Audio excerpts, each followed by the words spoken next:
here. And I understand that's taking place this coming week. Is that right?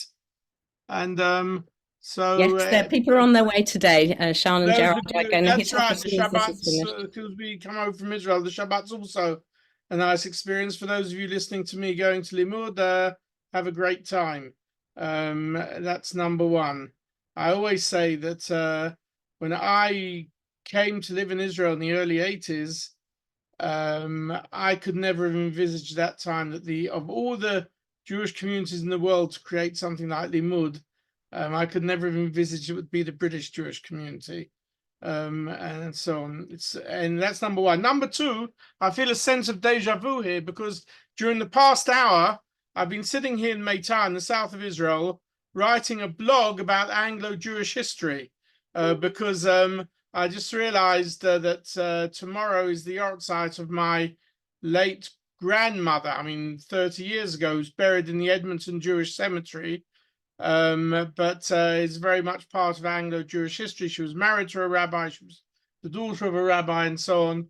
And so I wrote a small blog about her on Facebook, which you're all welcome to read on my personal Facebook site. So that's what globalization allows you to do, to sit in the south of Israel, in Meitar, overlooking the hills and the neighboring Bedouin community, no longer, or at least not very much, listening to missiles going overhead, as was definitely not the case a few weeks ago when I spoke with you, and communicating with you in Hampstead, in Finchley Road, in the JW3. I'm all for the great wonders of globalization and global communications. So what I'd like to do is I'd like to just sort of divide my comments into two. I will make a few comments at the beginning about the state of the war. I didn't do that last time, and I don't really feel the need to do it. There's enough commentaries, there's enough analysts, and if you listen to too many of them, you get completely contrasting and opposing views anyway. Most of us here in Israel simply don't listen to the TV anymore. It's been for the last 2 months. It's just been one long 24-hour session of panels replacing panels, replacing panels. Many former ministers, former senior army chiefs, all saying what they think is happening, what should be happening, what they would be doing if they were in the seat, etc., etc. And it all gets a bit repetitive and boring. It's sufficient to turn on every few hours the headlines of the news and to hear the good, but unfortunately much bad news as well, with soldiers being killed and so on. And I'll come back to the personal dimension in a few minutes. Just to say, as you're probably aware from seeing whatever channels you watch, and today, by the way, it's no problem for anyone on the internet to directly take in the Israeli news channels, if your Hebrew is good enough, which are probably a bit more accurate and detailed than many of the foreign news channels, whether it be Sky or BBC, and so on, which are not always the most objective of analyses, if I can use a British understatement. But nevertheless, it's worth getting a feel for how different news channels in different countries view the situation and how those views tend to change over time as the war in Gaza stretches on. As you're well aware, a lot of the world, the United Nations in particular, are trying to bring a ceasefire. I think there's another motion going through the United Nations today in which it's been suggested this morning the United States may even support, which until now it hasn't done in the Security Council, nor has Britain in most of the occasions. There's no question Israel has gone in stronger than it ever has done before. And given, and I don't want to be repetitive because you've all seen and heard of the terrible things that happened on the 7th of October on Simchat Torah here, there are very few people in Israel, even people like myself, who for most of my life have been what we would call left of center, moderate left of center, not tremendously in favor of occupation, but certainly very involved in the peace process and the two-state solutions. it's very hard for us to come round today and say to the Israeli government, you know, what we're doing in Gaza may be beyond all proportion. Although, as I mentioned last time, I don't believe in this concept of proportionality in warfare. It's a bit of a misnomer. But there aren't many people, even as I say, on the left of center, who are saying, you know, let's stop. Most people are saying after what happened on the 7th of October, we need to wipe out Hamas or completely negate their military capabilities. I think, you know, the idea that the day after the 7th of October, immediately the Israeli leaders came out and said, we're going to wipe out Hamas once and for all, forever. I think that was a bit of a big statement to make. You don't wipe out movements of that nature. They somehow stay around even when they're defeated. And I would have thought that Hamas and its radical policies are going to sort of be around there afterwards, although most of its leadership has been destroyed and is being destroyed, although its real 2 or 3 top leadership seem to be sitting out in penthouses in Qatar and not exactly in the Gaza Strip itself. The only way you could really wipe out Hamas was if the Palestinian population of the Gaza Strip were to come out against it. There have been voices because of the huge destruction that has taken place and because of when they've seen some of the extravagances that some of the Hamas leadership have been using with a lot of the money. But it's very hard to see the Palestinian population uprising against the Hamas and blaming them totally for the absolute catastrophe and disaster which has happened and is happening on a daily basis in Gaza today. Of that, there's no question whatsoever. And as Israel goes deeper and deeper into this warfare, pardon me, more and more tunnels, more and more weapons, more and more military capabilities are being discovered. I mean, even to the extent that even here in Israel, those who say they were in the know and knew about all the tunnel capacities and so on have been absolutely taken aback with. I go back to a statement I made and many others have made in the past, and that is to say, despite the so-called top-level Israeli intelligence and Mossad and Shabak and so on, there's no question that a lot of information that is coming out now, both from being in Gaza and from interrogating top Hamas prisoners and so on, was unknown to the Israeli authorities. And there was a huge foul up on the 7th of October.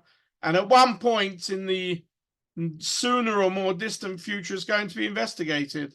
And I find it very difficult to understand how yet again Netanyahu could get away with it and could remain afterwards, and yet he's doing his best to do so. His television interviews are a bit narcissistic. It's all about, I did this and I did that and I did everything else. And then people are saying, well, then you should take the blame as well. But he's doing his best to do coalition politics at one and the same time as conducting a war. And as you probably may have been aware, that there was a whole big dispute over the allocation of resources for coalition politics just a week or two ago, which many people are saying these should have been put totally aside during a period of warfare. But that's also on the table at the moment. But as I say, the war is continuing.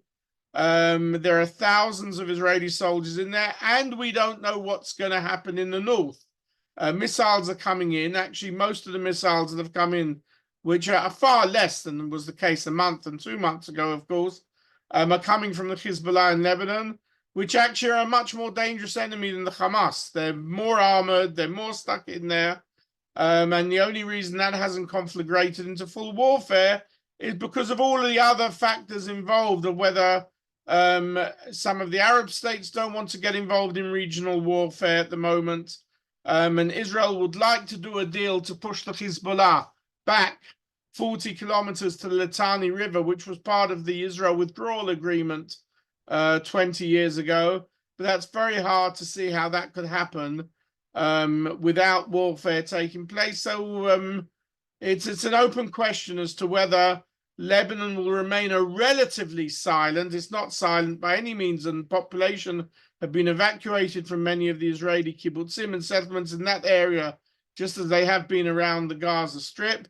I have a first cousin who lives on Kibbutz Eilon, which is right on the Lebanese border. Kibbutz Eilon, some of you may know, is famous for its annual music festivals, its classical music festivals and competitions. And he and his wife are sticking it out there at the moment, but I know that that's become much hotter in the past few days. To say there have been no missiles from the Gaza Strip anymore, that's not the question. You go through 24 hours and you don't hear missiles overhead. You don't get the alerts on your phone, and you think, oh, that's it. And then suddenly 2 or 3 come in when you're least expecting it. So, I mean, they still have certain capabilities here and there, but I think it's pretty clear that the vast majority of the Hamas military capability has been taken out.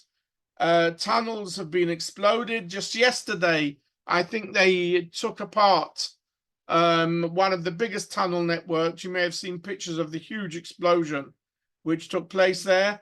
And there's no question that a lot of this was only finally discovered when Israel decided this time round it had no option other than to go into the hospitals and into the schools, because in previous cases they'd avoided them very diligently by targeted bombings. And that is, of course, where a lot of the Hamas military capability was, in the hospital wards, in the corridors, in the schoolrooms, and there was no other option this time. And I'm not the greatest fan of military capabilities, but there was clearly no other option this time of going in there.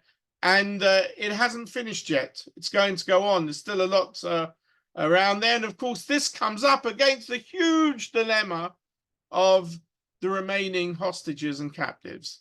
There was that week period when, thank God, a deal was done and many of the women and children and younger people were released, bringing the number down from about 230 to about 130.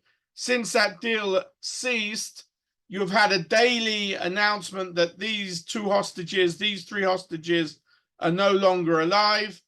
And of course, it's an open question. We really don't know of the 120 names that are still there. We really don't know how many are alive and aren't alive, especially one young family, including a baby who we've not heard much about. And names are coming up. And of course, last Friday, there was that terrible tragedy when 3 young men who had managed to get away from the Hamas and were trying to find their way to Israeli lines were mistaken by the Israeli army for being terrorists. And after having survived for nearly 2 months, they were shot dead in a very, very tragic accident. And I know this sounds a bit of a banal thing to say, but these are the terrible things that happen in war. Clearly there's been an investigation and they're going to be much more careful if any similar case repeats itself. But nevertheless, these are the terrible things that happen in war. And you always know, if you look at the history of warfare, you always know how you go into a war. You never know what's going to happen. You never know what the exit strategy will be, even if you think at the beginning you do. And I think the big unknown today is that Israel really doesn't have a clear exit strategy, given the fact that they're not going to allow Hamas to take over. The Palestinian Authority is not capable of taking over, and Israel also is not very keen on that. The Egyptians clearly don't want to take over the Gaza Strip. Would an international peace force be prepared to? We don't know. Would it be capable of doing it when in other cases in this region, it hasn't always shown itself to be so capable of preventing Hamas or Hezbollah weaponizing themselves? So that's a big, big unknown, which of course Israel and the Americans, together with Qatar and other Middle Eastern countries, are trying to think about. I think what remains amazing is that Qatar aside, when you look at Saudi Arabia, the UAE, the Arab Emirates, Egypt, Jordan themselves, they've all remained relatively silent. They haven't come out in huge anti-Israel demagoguery, because clearly the Arab world, the so-called, in quotation marks, moderate Arab world, are very unhappy with Hamas. Hamas is part of ISIS, it's Daesh, radical Islamic fundamentalism, and they would want them to be off the scene as well. And if Israel is going to do that job for them, well, without as much saying it in public, that's okay.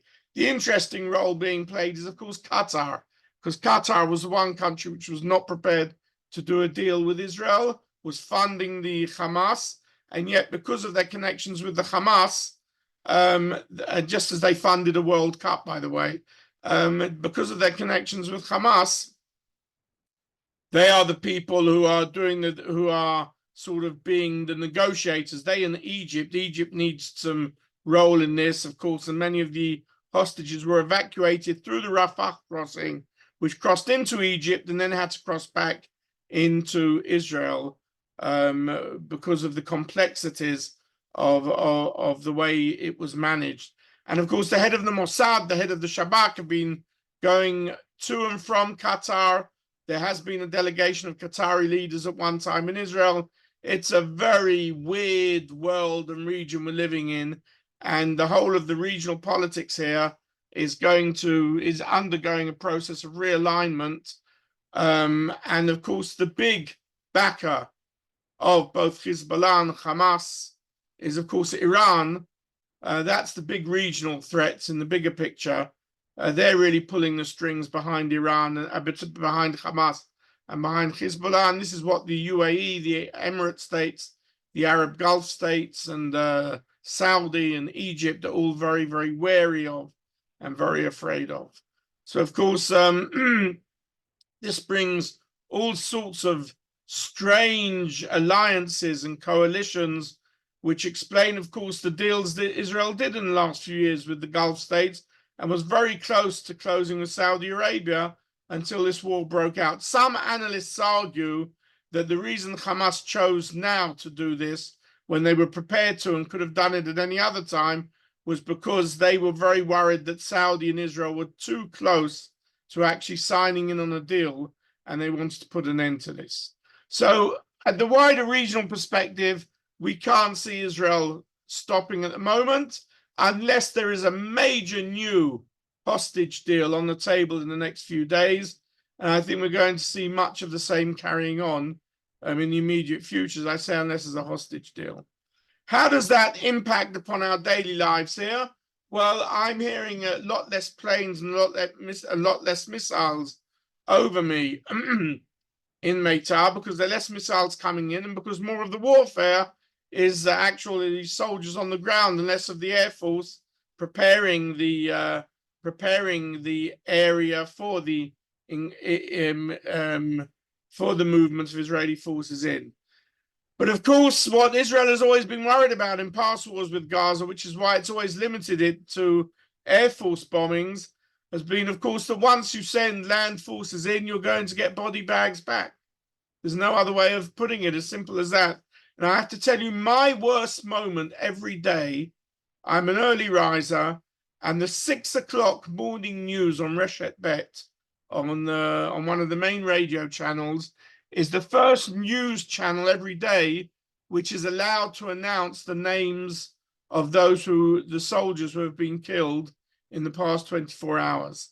And it's a very depressing thing to wake up, to turn on the radio and to say, in Hebrew, Utar lepirsum, it has been allowed now to publicize the following 3 or 4 or 5 names of soldiers who were killed yesterday. And that's a very depressing thing. You wake up to it every day. On a good day, it may only be 1 or 2. On a bad day, it could be 4, 5, or 6. And of course, there are many very seriously wounded, the numbers of which are much larger than you would want to imagine. Some of them who, thank God to the fantastic Israeli medical response, both in the field and in the hospitals, managed to be saved. Many with, of course, life injuries, amputations and so on. And a few, of course, even with all the best services, die a few days later because they can no longer be saved in that respect. And the worst thing, the really depressing thing is, when you hear the ages of the soldiers who have been killed in the last 24 hours, there are two basic age groups. A lot of them are 19 and 20-year-olds. You know, they're people who are in the regular army, they're out of school, they're in their basic army service. And I would say that 2/3 of those, over 100 now soldiers who have been killed since the invasion started, are sort of 19, 20, 21-year-olds. And of course, there are quite a lot of reserve soldiers who are only a few years older, in their mid, late 20s, early 30s, who are killed. And many of these soldiers are leaving behind young families of 2, 3, 4 children, young children, who are going to be orphans for the rest of their lives. There's a pattern about it. And that is really the tragic, depressing part of it. Even as you know, Israel is making movement and is gradually putting Hamas out of action, but it seems like it's going to take quite a bit longer than we originally hoped or thought. And of course, every time there is a ceasefire, then of course those few remaining Hamas leaders try and move further south into the Gaza Strip, but Israel is also moving further south. It's a very small place, the Gaza Strip, and you come up against the Egyptian border, the Philadelphia line, which is also closed. Egypt is not allowing refugees in. Egypt does not want Palestinians flowing into Egypt. Foreign nationals have all left through Egypt. Some are allowed into hospitals, but otherwise that's also a sort of a steel wall, not allowing the flow. So I mean, there is, you know, whatever we may think on our side of the political perspective, there is a tremendous humanitarian disaster taking place in Gaza. We can't deny that. We may be able to justify it. We may be able to say we have no choice. Look at what they did to us on October the 7th. All very legitimate and justified reasons, but that doesn't take away from the pictures you see of the humanitarian disaster. They're real pictures. And it's not hard to understand why the world has the reaction and why the sympathy for Israel at the beginning is slowly dissipating as it goes on. It's not hard to understand, but you have to come out against it. And I don't actually think that the Israeli PR is as bad as some people make out. I think they've got very capable speakers, people with the right language skills, people who have gone through the terrible events of the 7th of October, the terrible pictures which Israel releases, which in the past it would never have agreed to release. I don't think we've got such terrible PR skills. What I do think is that the other side have much more sophisticated and better PR skills than they ever had in the past. They're a younger, more educated generation. Much of it is not so much on CNN and BBC, which are problems in their own right, but much of it, of course, is in social media. And it's a younger generation of 30 and 40-year-olds who really know their way around social media from both sides of the political perspective, who are really fighting it out there. I have to say that in the past, I used to be a BBC defender, of which I am no longer. I still love their dramas, but not their news. And one of the caricatures going around, you probably may have seen, is a kid comes back from school and tells her mother, I got a punishment for lying. And she says, oh, well, if you go on lying, you'll be well qualified to be a news reporter for the BBC. That's basically the standing it has today. There is, of course, this guy, is it Douglas Murray, who seems to be the star supporter of Israel these days. He actually did a big public event in Tel Aviv last night for younger people where he was cheered as though he was a major hero. And I've seen one or two British broadcasts coming. I've seen that Piers Morgan is quite positive to Israel, which I find a bit problematic given the fact that he's a diehard Arsenal supporter. But he seems to put the things straight on the table as they are and doesn't let people on the other side get away without giving proper answers. The other big thing which I'm directly involved in is now, of course, what's happening on the university campuses around the world. There's been a new national committee set up in Israel with a a major representative from each university. I represent Ben-Gurion University, to deal with what we expect to be a new generation, a new era of anti-Israel, anti-Jewish, a lot of new BDS stuff coming up when we thought we had it defeated. And I probably don't need to tell anyone about what happened at 3 of the Ivy League universities 2 weeks ago with the presidents of Harvard, Yale, and Penn not being prepared to say in a House of Congress hearing that the call for genocide of Jews was not something unacceptable, but it was all related to context. I mean, this really threw everyone up here in the university world, and we're gearing up for what's obviously going to be a new battle in terms of BDS, relationship with Israeli academics, joint research projects, joint visits, and so on. And that's going to be a major issue we're going to have to deal with in the coming year. So what I would leave you with is to say, you know, it's still a situation of war for those of us here. Israel has gone back to, let's say, 2/3 normality. Most people are back at work. The universities haven't started yet. There was a clear decision that next week, the first week in January, all the universities would go back. Shorter semesters, special provisions for people who are serving or coming back from the army.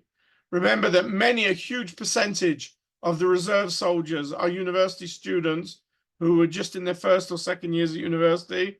But just in the last day or two, again, this has been brought into question because a lot of the people in the army are saying this is unfair to them, and the war's continuing longer than even we thought it was going to be. But meanwhile, the universities, who of course are very positive towards the soldiers and are trying to find all ways and means of accommodating them and their needs, not just their study needs, but a lot of them with trauma and a lot of other social and welfare issues. But the university is saying if we don't open by the end of December, which is already 2 months late, then we're going to lose the whole academic year altogether. So that's a big unknown. I know they were going to have a renewed series of talks. I don't know, did you hear Chaim Hames? Oh, no, I think he spoke to the Board of Deputies. But I mean, he's one of the 5 vice chancellors here. And I must get a hold of him later today to find out what's going on with universities. So in one sense, life goes on. Life is 2/3 back to normal. But people are all, you know, my neighbors, our children, our family, our friends are in Gaza. They're on the northern border with Egypt. People are being injured. People, unfortunately, are being killed. We all know some of them. And you're in a bit of a quandary at the moment. It's a type of war we haven't experienced in the past. Wars in the past, even the Yom Kippur War, which was could have been a major threat to the state of Israel, they ended up being wars of armies against armies. But this is something completely different, both in terms of where it's located, in terms of its impact on the homeland population. And rather than give you any definite sort of answers, I would just say it continues, and there are a lot of question marks still out there. Thank you so much, David. I can't believe you finished exactly on 9:30. I am going to throw. I wasn't looking at a watch or a clock. Amazing, even more amazing then. My throat was dry. Going to throw one question in, which is, you were talking about Qatar, and obviously we're aware of what they've been doing news-wise, what they've made public. But what do you think their reason is for doing it? What do they hope to gain? In the short answer. Listen, I don't think they hope to gain. I think because of their role with Hamas, so it was the only one Hamas were prepared to have as a mediator to begin with. So I think Israel was pushed into there without it.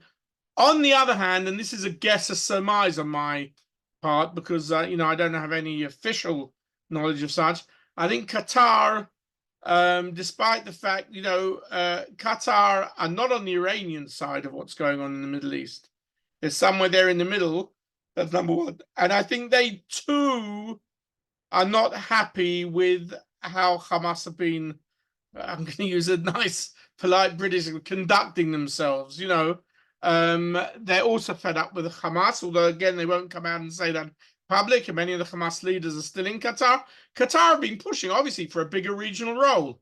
I mean, that goes, and you know, it sounds like a joke, but that goes with them bribing their way into the World Cup. as much as it does with, being the major mediator now. Qatar is a small country. They're now becoming a regional power, small country next to Saudi Arabia, next to the United Arab Emirates. If they had got into a deal with the United Arab Emirates and Israel, it would have just been another small country in the Middle East. Now they've sort of brought out a position for themselves where they have to be taken into consideration. I've always said, as someone who teaches geopolitics, at the end of the day, all geopolitics, it's what Henry Kissinger, who just died 2 weeks ago, used to say. There is no such thing as international politics. International politics is always based on domestic politics. What you want to happen to be good for your country. He said you should get rid of the idea of altruism in the international sphere when it doesn't suit your domestic needs. And I think that's what Qatar is showing for itself as well. Lovely. Thank you. It was so interesting. And I've realized now you're the first person on return, although I've said to everyone I wanted to be able to do this, how interesting it is to do that catch up bit as well, rather than people that have started. It was just really good. Thank you so much, David. Really, really appreciate it. I'm happy to take a question or two if you want to. That's up to timing schedule. I broke my own rule by giving you an extra 3 minutes. So I will close it now, because I know people have Limud to get to. People are driving straight off, and also there's yoga classes and all of these other things that people have in their diaries. Plus Shabbat coming in early. You're welcome to come back. I'm going to cash in sometime on a free ticket at JW3. Absolutely, with the greatest pleasure. And when I next get there. Yeah, absolutely. And also we'll, when you're here if you're going to be here in the summer, then we'll put you on in person. Would be really nice. So thank you very much. I wish you Shabbat Shalom. And we're sorry not to see you at Limud. And I've got a couple of messages coming in. Can you see the messages, or shall I haven't been looking at the messages. I'll have a very, very quick look before you. Where is it, in the chat or what? If they're not there, then I will copy them now and send them on. I think you better copy them, because lovely. I will do that. Everybody, thank you so much for joining us this morning. I hope you all have a good week. Next week we'll be joined by Ruth Calderon from Alma in Tel Aviv, and then January there'll be a whole raft of new people until you tell me you've had enough. So take care, everyone. I'll be in touch. Shabbat Shalom. Have a great day. Bye, everyone.